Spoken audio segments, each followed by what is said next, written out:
¿Y si te dijera que algunas transmisiones en vivo revelaron más de lo que el mundo estaba preparado para ver? Desde tragedias inesperadas hasta confesiones perturbadoras al aire.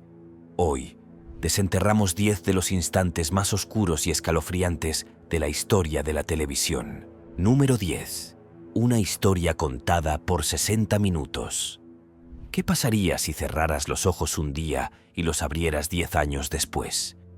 ¿Qué pasaría si el mundo hubiera seguido adelante, pero tú estuvieras atrapado en el tiempo? Esa es la conmovedora historia de Donald Herbert, bombero, esposo, padre y héroe, cuya extraordinaria trayectoria fue compartida con millones de personas en 60 minutos. Durante más de 50 años, 60 Minutos ha sido el programa de noticias de referencia en Estados Unidos. Conocido por su agudo periodismo de investigación, sus impactantes entrevistas y sus inolvidables historias humanas, ha ganado 25 premios Peabody y se ha ganado un lugar en la historia de la televisión. Pero una de sus historias más emotivas fue la de Don, un hombre cuya vida dio un giro desgarrador el 28 de diciembre de 1995. Ese día, Don hacía lo que mejor sabía hacer: combatir incendios y salvar vidas. En Buffalo, Nueva York, las llamas arrasaban una casa mientras las cámaras de los noticieros locales capturaban cada momento. Don estaba en el tejado cuando ocurrió el desastre. El techo se derrumbó y él se desplomó en el ático en llamas. Atrapado sin oxígeno e inconsciente, el destino de Don parecía sellado. Sus compañeros bomberos no se rindieron. Lucharon entre el humo, el fuego y los escombros para sacarlo. Contra todo pronóstico, le salvaron la vida. Pero los daños fueron devastadores. Don quedó ciego, sin poder hablar y con daño cerebral grave. Los médicos le dieron la devastadora noticia de que nunca se recuperaría. Poco después, Don entró en un estado de mínima consciencia, una condición similar al coma, donde no podía comer, hablar ni comprender el mundo que lo rodeaba. Durante casi una década, Don vivió en una residencia de ancianos, alimentado por sonda. Su familia lo visitó, esperando un milagro. Pero los años transcurrieron sin grandes cambios. Entonces ocurrió algo increíble. 10 años después de que los médicos ajustaran su medicación, Don abrió los ojos de repente, y entonces pronunció sus primeras palabras: «Quiero hablar con mi esposa». Durante las siguientes 14 horas, Don habló sin parar con su familia. Les preguntó por sus hijos, sus amigos y todo lo que había extrañado durante la última década. La sala se llenó de lágrimas, risas y una profunda incredulidad. Las cámaras de 60 Minutos capturaron este emotivo reencuentro y lo compartieron con el mundo. Pero la historia no terminó ahí. Mientras Don intentaba adaptarse a su nueva vida, el impacto emocional y físico se hizo evidente. A menudo se agitaba violentamente mientras dormía, como si aún estuviera atrapado en ese ático. El trauma estaba profundamente arraigado en su mente y su cuerpo no podía recuperarse por completo de años de inactividad y daño. Tan solo un año después de su milagroso despertar, Don falleció de neumonía y complicaciones relacionadas con sus lesiones. Esto nos deja con la siguiente pregunta: si despertaras después de 10 años, ¿qué dirías primero? Y quizás más importante, ¿a quién querrías ver esperando a tu lado? Número 9. El criminal que engañó a América. ¿Cómo reconocer a un monstruo cuando sonríe a la cámara, conquista al público y vende una historia de redención, todo mientras esconde un secreto escalofriante? Eso fue exactamente lo que hizo Edward Wayne Edwards cuando apareció en el clásico concurso To Tell the Truth en 1972. Durante décadas, To Tell the Truth entretuvo a los espectadores con su ingeniosa mezcla de misterio y bromas entre famosos. Los concursantes se presentaban como alguien notable, mientras dos impostores intentaban engañar al panel de famosos haciéndoles creer que eran auténticos. Pero en ese episodio en particular, lo que estaba en juego era mucho más que unas cuantas suposiciones erróneas. La atención se centraba en Edward Wayne Edwards, un hombre que había estado en la lista de los 10 más buscados del FBI. Fue presentado como un delincuente reformado que había dejado atrás una vida de robos, falsificaciones y fugas de prisión. El tercer concursante, Edwards, se quedó allí de pie, sonriendo con confianza mientras contaba una historia de redención y segundas oportunidades. En sus memorias de 1972, Metamorfosis de un criminal, Edwards admitió con valentía que nunca usó una máscara durante sus robos porque, en sus propias palabras, «Yo era el maestro ladrón de Ed Edwards y quería que el mundo lo supiera». En aquel entonces, los espectadores creían estar viendo a un hombre que había dado un giro a su vida, una historia de esperanza envuelta en el divertido formato de un concurso. Pero la verdad era mucho más siniestra. A finales de la década de 2000, Edwards se había desvanecido de la vista pública, viviendo una vida aparentemente tranquila. Pero su hija, April, empezó a atar cabos. Empezó a sospechar del pasado de su padre, empezó a investigar casos sin resolver y se topó con conexiones que le revolvieron el estómago. En 2009, April contactó a la policía con sus hallazgos. Poco después del arresto de Edwards, el hombre encantador que una vez sonrió a millones de personas en la televisión nacional, confesó 5 asesinatos brutales. 2 en 1980, el de una joven pareja en 1977 y el de su propio hijo adoptivo en 1996. Los investigadores creen que el número de cadáveres podría haber sido mucho mayor. Algunas estimaciones sugieren que estuvo vinculado a al menos 15 casos sin resolver. Y a medida que se revelaban los detalles de sus crímenes, comenzaron a surgir conspiraciones descabelladas. Algunos incluso especularon que Edward Wayne Edwards podría haber sido el infame asesino del Zodíaco. Número 8. El accidente de Wetten Das. ¿Qué sucede cuando el entretenimiento sobrepasa los límites un poco?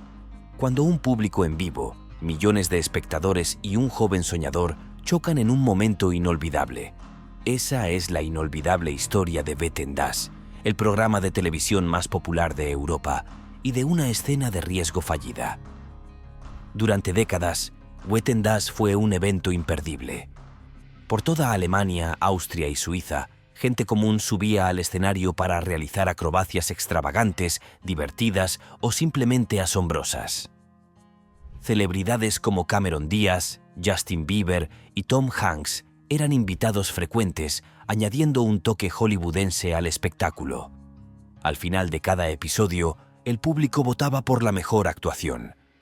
Pero el 4 de diciembre de 2010, una escena cambiaría el programa para siempre. Apareció Samuel Koch, un doble de acción de 23 años en formación con grandes sueños y un espíritu intrépido. Tenía un objetivo: dejar huella en el mundo de la acción y la actuación.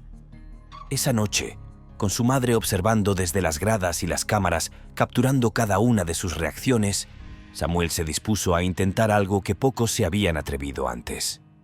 El reto: saltar sobre 5 coches en movimiento usando botas con resorte, también conocidas como zapatos de canguro. Estas botas, diseñadas para dar mayor rebote y altura, le ayudaban a superar cada vehículo. Los coches, conducidos por personas de su confianza, incluyendo a su padre, se acercaban solo cuando Samuel daba la señal. El espectáculo comenzó con la acrobacia de Samuel. El primer coche aceleró y Samuel lo superó con facilidad. El público vitoreó, pero al acercarse el segundo, algo no encajaba. Samuel se hizo a un lado, habló brevemente con el conductor y se recompuso. El tercer coche lo superó a la perfección, pero entonces llegó el coche número 4, conducido por su padre. Fue el salto más largo hasta la fecha y la tensión era palpable. Samuel dio la señal, su padre aceleró y Samuel se lanzó por los aires. Ocurrió en un instante. Su salto fue demasiado bajo, su cabeza rozó el parabrisas y el impacto lo hizo girar por los aires. El público en directo se quedó sin aliento. Las cámaras enfocaron el rostro conmocionado de un juez y Samuel cayó de bruces al suelo. No se movió. El caos fue inmediato. Los paramédicos acudieron de inmediato. El presentador, visiblemente conmocionado, anunció la cancelación del programa esa noche. El peso de lo que acababa de ocurrir era insoportable. Millones de espectadores se quedaron mirando sus pantallas en silencio. Samuel sobrevivió, pero los daños fueron catastróficos. 2 vértebras quedaron destrozadas, su médula espinal sufrió daños irreparables y quedó paralizado del cuello para abajo. El peso del accidente no fue solo físico, fue emocional. Si te están gustando estos datos curiosos, suscríbete en este momento para no perderte ningún video nuevo. Número 7. Los concursos de tragedias de Family Feud. Se supone que deben ser alegres, divertidos, una oportunidad para que las familias se conecten, cuenten chistes y quizás se lleven algún premio. Family Feud no es la excepción. Con Steve Harvey al mando desde 2010, el programa ha ofrecido innumerables momentos divertidos, respuestas incómodas y la característica mirada de incredulidad de Steve cuando alguien dice algo escandaloso. Pero a veces, detrás de las risas y las luces brillantes, se esconde una historia más oscura. En enero de 2020, Timothy Blaivnik y su familia subieron al escenario de Family Feud, sonriendo y saludando a las cámaras. Jugaron bien, se rieron e incluso se marcharon como ganadores. Pero hubo un momento que destacó, y no en el buen sentido. Cuando Steve Harvey le preguntó a Timothy, ¿cuál fue el mayor error que cometiste en tu boda? Timothy hizo una pausa, sonrió con suficiencia y dio la ahora infame respuesta. Sí, quiero. El público se quedó sin aliento. Steve puso su característica mirada de asombro e incluso Rebecca, la esposa de Timothy, parecía incómoda. Si bien este tipo de bromas son comunes en Family Feud, esta tuvo un impacto diferente. En su momento se le restó importancia, pero al mirar atrás resulta escalofriante. Avanzamos hasta 2023. El matrimonio de Timothy y Rebecca se había derrumbado. Aunque no se habían divorciado oficialmente, vivían en casas separadas. La situación no solo era tensa, sino también peligrosa. Rebecca había solicitado una orden de alejamiento contra Timothy y su padre, alegando temor por su seguridad. El 23 de febrero de 2023 ocurrió la tragedia. Se oyeron fuertes golpes en la casa de Rebecca y más tarde un familiar descubrió su cuerpo sin vida. Le habían disparado 14 veces y habían derribado la puerta de su habitación. La tranquila casa suburbana se había convertido en el escenario de un crimen brutal. Los investigadores no tardaron en centrar su atención en Timothy. El 13 de marzo fue arrestado y posteriormente condenado por homicidio. El sonriente concursante de Family Feud, el hombre que bromeaba con Steve Harvey, era ahora un asesino convicto. En agosto de 2023, Timothy fue condenado a cadena perpetua. La encantadora familia de uno de los concursos más queridos de Estados Unidos se había convertido en el rostro de una tragedia impensable. Es difícil no recordar ese momento en el escenario de Family Feud. La broma, la risa incómoda y la expresión de asombro de Steve Harvey. ¿Podría alguien imaginar lo que se avecinaba? ¿Podría alguien predecir que un momento desenfadado en un concurso se sentiría más tarde como una advertencia inquietante? Esta historia nos deja con una pregunta escalofriante. ¿Cuánto conocemos realmente a las personas que nos hacen reír en la televisión? Número 7. La historia de Renard Spivey. Todos hemos visto reality shows judiciales, esos llenos de discusiones descontroladas, disputas desmesuradas y momentos que te hacen reír a carcajadas. El Tribunal de Cristina fue uno de esos programas presentados por la jueza Cristina Pérez. Tenía todo el drama, el humor y los casos escandalosos que se esperan de una exitosa serie diurna. Pero un momento en particular del programa se volvería inolvidable. Años después, en uno de los episodios más virales del programa, el comediante Sean Harris compareció ante la jueza Cristina, demandando a su exnovia por impago de alquiler. El caso fue desenfadado, lleno de chistes, y dejó al público muerto de risa. En un momento dado, la jueza Cristina se dirigió a su alguacil de confianza, Renard Spivey, y le preguntó cuánto tiempo llevaba casado. Con cara seria, Spivey respondió, 27 años. Fue entonces cuando Harris soltó el chiste que pasaría a la historia de los realities. Mírenlo. Parece enfadado. La sala del tribunal estalló en carcajadas. Incluso Spivey esbozó una sonrisa. Fue un momento reconfortante, uno de esos fragmentos que compartes con tus amigos. Pero nadie sabía entonces cuán oscuramente profética se volvería esa broma. Avancemos hasta 2019, casi una década después de la emisión del programa. Renard Spivey, quien alguna vez fue la presencia serena y serena en la sala del tribunal, se vio envuelto en una acalorada discusión. Spivey y su esposa Patricia discutieron acaloradamente en su casa. Según se informa, la pelea surgió a raíz de acusaciones de consumo de esteroides e infidelidad. Los ánimos se intensificaron, las palabras se volvieron ásperas y en el caos, Renard buscó su arma de fuego. Se dispararon 2 tiros. Patricia Spivey murió. Cuando la policía llegó al lugar, encontraron el cuerpo de Patricia en el armario de una habitación y a Renard con una herida de bala en la pierna, que según él fue accidental. El juicio que siguió fue tan impactante como el propio crimen. Los documentos judiciales revelaron una imagen descuidada, versiones contradictorias, un colapso emocional y ningún motivo claro. Finalmente, el tribunal dictaminó que el tiroteo fue involuntario. Spivey fue declarado inocente. Para los fans de Christina's Court, la noticia fue difícil de digerir. ¿Cómo podía el alguacil de voz suave que estuvo al lado de la jueza Christina durante años estar involucrado en algo tan trágico? Número 5. El incidente de Ghostwatch. ¿Puede un programa de televisión realmente destruir una nación? La noche de Halloween de 1992. La BBC lo descubrió por las malas cuando emitió Ghostwatch, un programa tan inquietante que hizo llorar a los espectadores, provocó miles de llamadas furiosas e incluso envió a personas al hospital. Pero, ¿cómo pudo un especial de televisión con guión descontrolarse tanto? Todo comenzó con lo que parecía la emisión perfecta de Halloween. Presentado por el respetado Michael Parkinson, Ghostwatch prometía ser una investigación en vivo sobre la actividad paranormal que sucedía en un hogar londinense común y corriente. La historia seguía a una familia atormentada por un espíritu amenazador al que apodaban Sr. Pipes. La veterana reportera de la BBC, Sarah Green, se encontraba en la supuesta casa embrujada mientras Parkinson y un escéptico analizaban los eventos desde el estudio. Al principio, la investigación se sintió lenta. No aparecieron figuras fantasmales, ningún objeto voló por la habitación, y el escéptico, con confianza, descartó todo como trucos psicológicos. Sarah incluso sorprendió a uno de los niños fingiendo un evento paranormal. Por un breve instante, pareció que todo era un simple entretenimiento inofensivo de Halloween. Pero entonces la situación se intensificó rápidamente. Una voz escalofriante resonó desde la de una familiar, Susan, escondida detrás de un sofá. Su voz no era la suya. Las sombras comenzaron a moverse.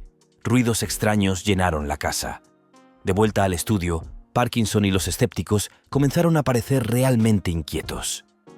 Al final de la transmisión, la supuesta investigación en vivo se había convertido en un caos absoluto.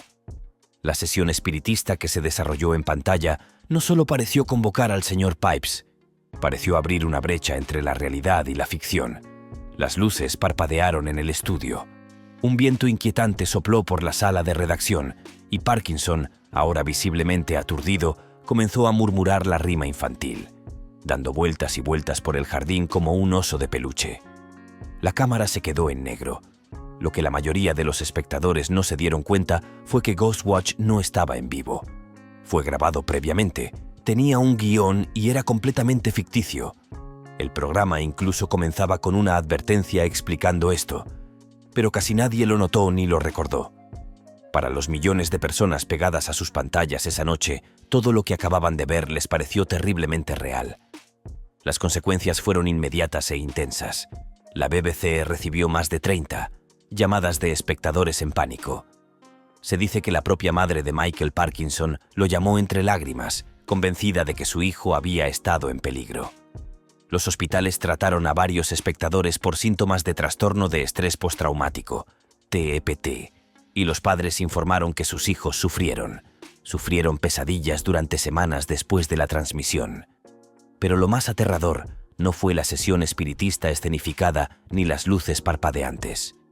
Fue la forma en que Ghostwatch desdibujó la línea entre ficción y realidad de forma tan efectiva que causó histeria nacional. Posteriormente, la BBC recibió fuertes críticas.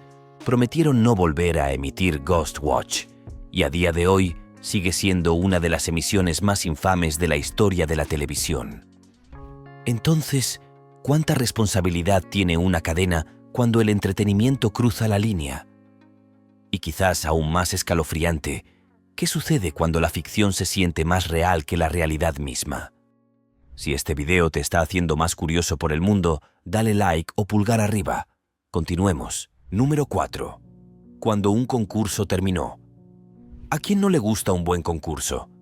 Luces brillantes, espíritu competitivo, risas y la emoción de la victoria.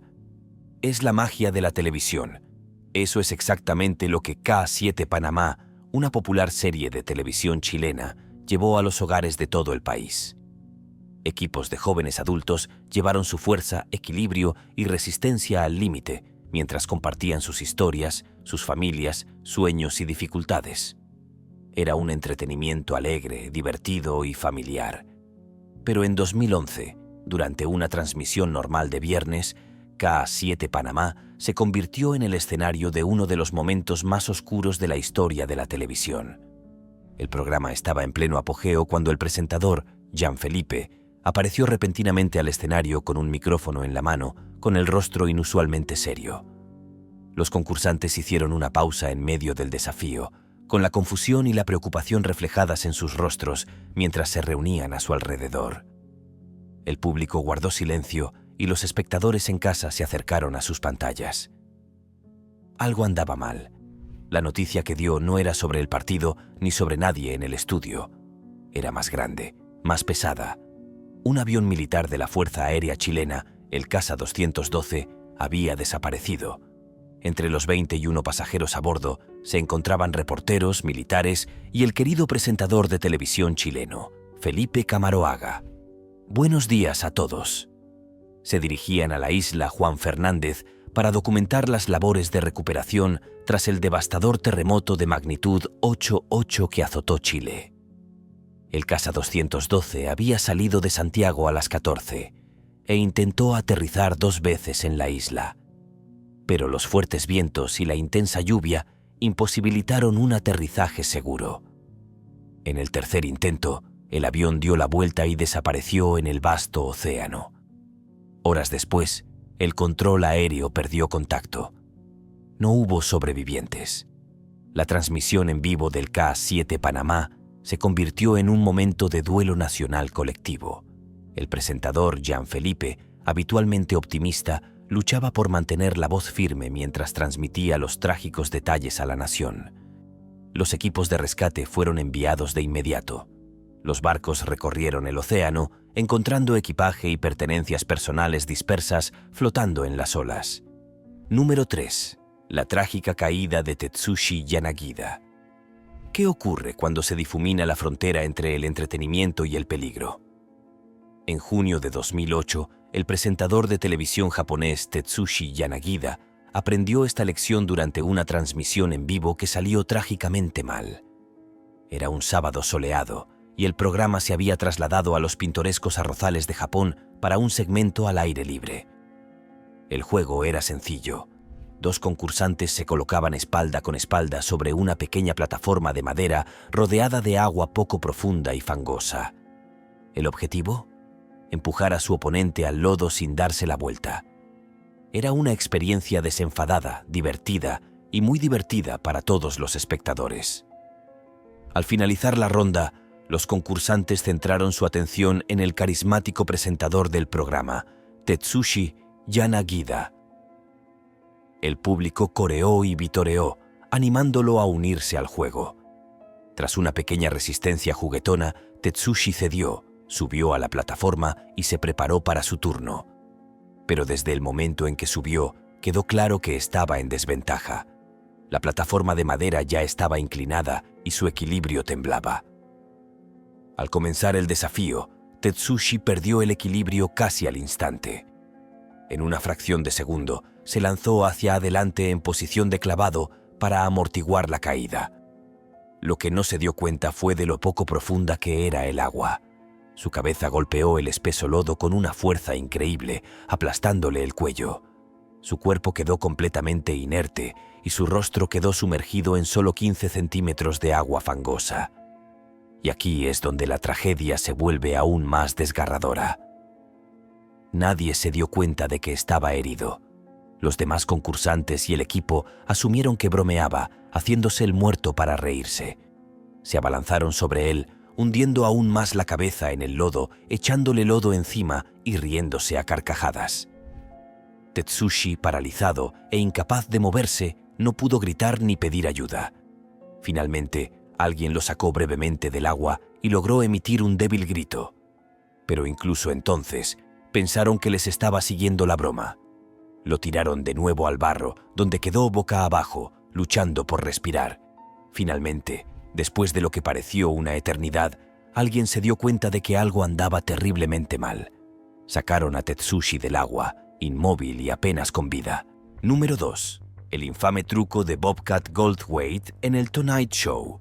Se supone que los programas nocturnos de entrevistas son relajados, un lugar donde las celebridades comparten historias y promocionan sus últimos proyectos. Pero a veces las cosas toman un giro inesperado. En 1994, el Tonight Show con Jay Leno se convirtió en el escenario de uno de los momentos más salvajes y peligrosos de la historia de la televisión nocturna. Todo gracias al comediante Bobcat Goldthwait. Bobcat no era el típico invitado. Conocido por su voz ronca, su energía impredecible y su peculiar sentido del humor, se había ganado la reputación de ser un caos allá donde iba. Esa noche, Jay Leno lo recibió con la calidez habitual. Pero las cosas no tardaron en torcerse. Mientras Bobcat se acomodaba en su asiento, comenzó a contar una historia sobre cómo había destrozado algunos televisores. Durante una entrevista anterior, bromeó diciendo que realizar trucos salvajes era prácticamente su boleto a seguir siendo relevante en el circuito de los programas de entrevistas. El público rió, Jay rió nerviosamente, y todo parecía ir como era debido para el impredecible comediante. Pero entonces Bobcat empezó a rebuscar en su bolsillo. Sacó un encendedor, luego líquido para encendedores. Jay, aún con un hilo de humor, le preguntó a Bobcat si se consideraba un modelo a seguir. Bobcat sonrió y respondió: «Soy un excelente modelo a seguir para los niños pequeños». Roció su silla con líquido para encendedores y le prendió fuego. Las llamas se dispararon mientras Jay Leno y Lauren Hutton intentaban apagar el fuego con agua. Bobcat, divertido por la situación, fue obligado a sentarse en la silla empapada, pero al intentar salir del set dramáticamente, resbaló y cayó. Las consecuencias fueron severas: expulsión permanente del programa, cargos por incendio provocado, multas por más de $3.800, libertad condicional por 3 años y la obligación de filmar anuncios sobre seguridad contra incendios. Los bomberos confirmaron que la situación pudo haber sido mucho peor. Lo que empezó como una broma se convirtió en un incidente peligroso e inolvidable. Número 1. El incendio del estadio de Bradford. Imaginen una brillante tarde de sábado, el aire vibrando de emoción y miles de aficionados reunidos para celebrar la gran final de una temporada de fútbol. Era el 11 de mayo de 1985, en el estadio Valley Parade de Bradford, Inglaterra. El Bradford City acababa de asegurar su campeonato divisional y sus fieles seguidores llenaban las gradas, deseosos de animar a su equipo una última vez antes del final de la temporada.